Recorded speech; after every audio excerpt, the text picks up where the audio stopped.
There's a quick transition that had to be made to look at how we can engage with people in a different way.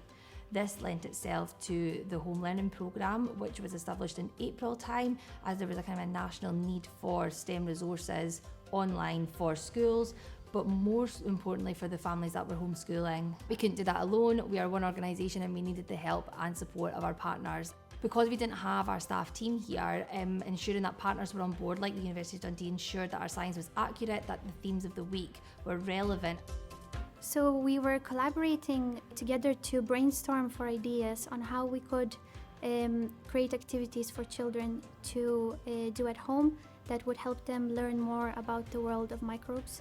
We wanted to change the attitude a little bit on showing the audience that microbes are not only harmful, they can be actually very useful, and we use them in our everyday life.